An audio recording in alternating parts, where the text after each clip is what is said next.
Assalamualaikum warahmatullahi wabarakatuh. Perkenalkan nama saya Suradi Prasetyo dengan NIM J5 2022 0027. Di sini saya akan mempresentasikan tugas referat fisiologi, yaitu pengukuran tekanan darah dan nadi. Siklus jantung. Yang pertama ada akhir diastolik. Katup atrioventrikular membuka dan katup pulmonal dan aorta menutup. Yang kedua ada sistol atrium. Kontraksi atrium mendorong sejumlah kecil darah tambahnya ke ventrikel. Yang ketiga ada kontraksi isovolumetrik ventrikel. Kontraksi isovolumik dan isometrik mengakibatkan menutupnya katup atrioventrikular. Yang keempat ada ejeksi ventrikel dengan terbukanya katup aorta dan pulmonal. Yang kelima ada relaksasi isovolumetrik ventrikel. Setelah seluruh otot ventrikel berelaksasi yang diikuti penutupan katup aorta dan pulmonal. Yang selanjutnya ada bunyi jantung, yaitu bunyi jantung 1. Bunyi jantung 1 itu getaran katup atrioventricularis yang menutup akibat aliran balik darah yang terjadi karena tekanan ventrikel lebih besar daripada tekanan atria. Tempat yang baik untuk mendengarkan yaitu ictus cordis, permukaan siklima dan garis mediclavicularis kiri. Bunyi jantung 1 itu meningkat pada mitral stenosis, kontraksi ventrikel kuat, aliran darah cepat. Yaitu yang selanjutnya ada bunyi jantung 2, adalah getaran katup semilunaris yang menutup akibat aliran balik dengan karena tekanan pembuluh darah lebih besar daripada tekanan di ventrikel. Letaknya yaitu sejel 2 dan tepi sternum kanan aorta. Sik 2 yaitu pada tepi sternum kiri pulmonal. Intensitas bunyi jantung 2 itu aorta bertambah pada hipertensi, terus atriosekularis yaitu aorta yang sangat bunyi jantung 2 itu intensitas bunyi jantung 2 itu pulmonal akan bertambah pada itu yang pertama kelemahan ventrikel kiri, mitral stenosis, cor pulmonal, dan kelainan jantung bawaan. Bunyi jantung 1 dan 2 itu melemah pada orang yang gemuk, episemanya paru-paru. Sekarang lanjut bunyi jantung 3. Bunyi jantung 3 itu pada orang muda yang sehat. Kadang dapat dengarkan bunyi jantung 3 yaitu pada sepertiga permulaan diastol sesuai dengan saat pengisian ventrikel, dan suara tersebut disebabkan karena getaran yang timbul pada waktu yang masuk. Jadi bunyi jantung 3 itu biasanya pada atlet atau orang muda. Tekanan darah itu ada sitosol dan diastol. Tekanan darah sitosol itu tekanan maksimum yang ditambahkan dari arteri sewaktu darah disebutkan masuk ke arteri rata-rata 122 mmHg. Kalau diastol itu tekanan minimum, jadi di dalam arteri sewaktu darah mengalir keluar ke pembuluh darah dialir selama diastol. Selanjutnya ada tekanan darah. Tekanan sitosol menyebabkan darah dipompa ke aorta dan mengalir ke pembuluh darah dinding aorta. Dinding aorta itu bersifat elastis, mengembang, dan pada waktu diastol darah tidak bisa regurgitasi ke jantung karena adanya klep, maka dapat mendapat dorongan dari dinding aorta yang ingin kembali bentuk semula. Kekuatan darah sekarang tekanan darah didapat dari tenaga elastisitas dinding aorta tersebut.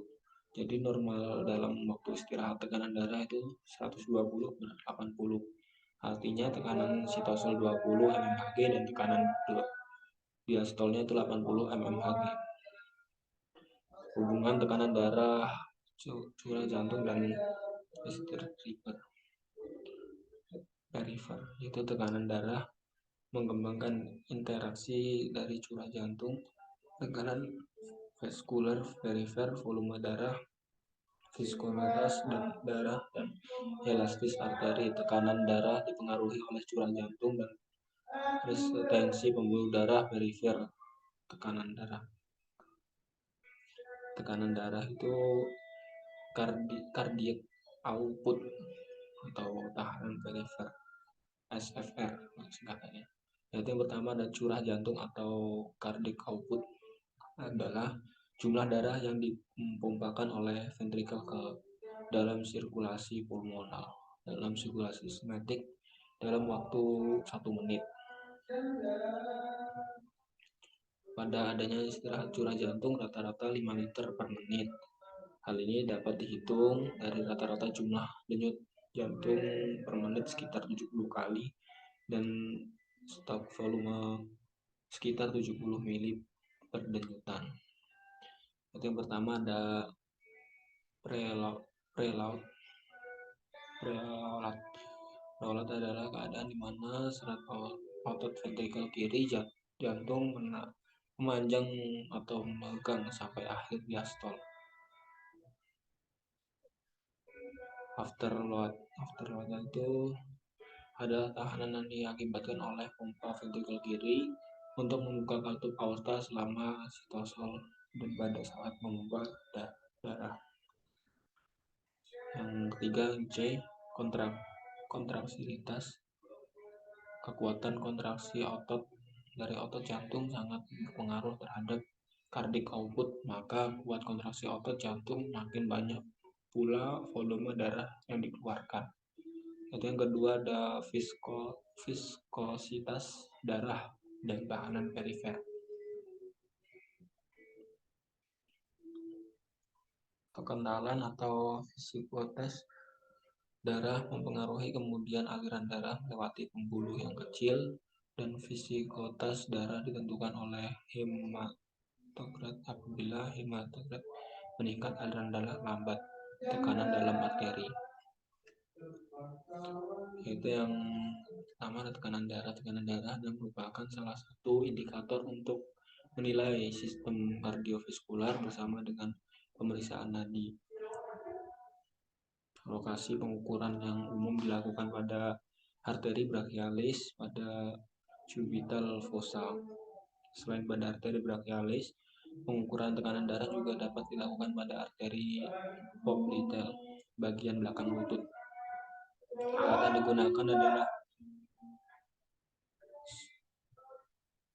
stetoskop. Pengukuran tekanan darah dengan nadi yaitu tekanan darah pada anak-anak. Kalau dikurang dari 1 tahun itu 90/60 mmHg.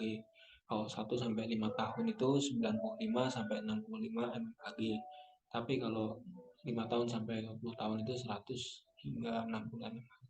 100/60 mmHg. Jadi normalnya orang dewasa itu 120 mmHg, 120/80 mmHg.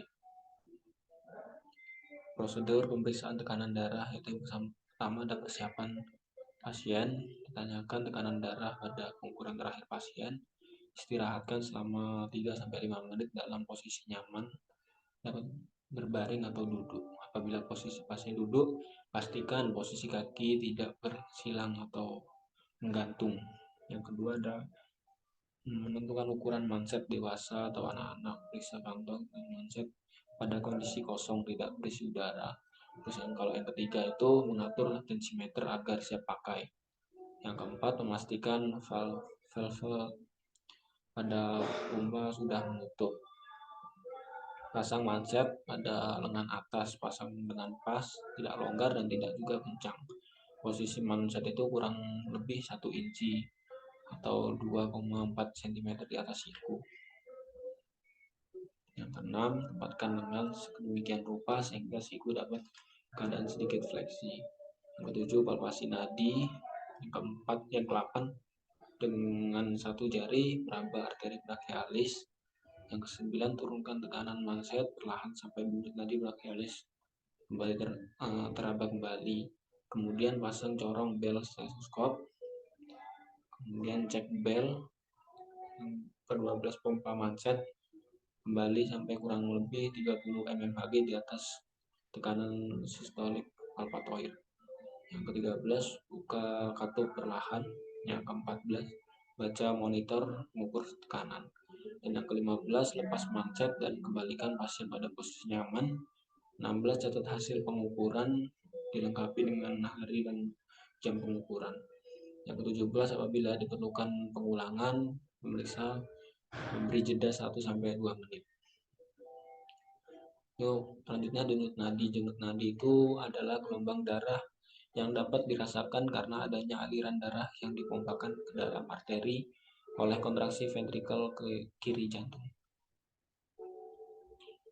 Lokasi untuk merasakan denyut nadi adalah arteri karnoid di bagian medial leher, di bagian angulus mandibularis. Hindari pemeriksaan dua sisi sekaligus pada waktu bersamaan. Yang kedua itu brachial di atas siku dan medial dari tendobicep. Yang ketiga itu radial.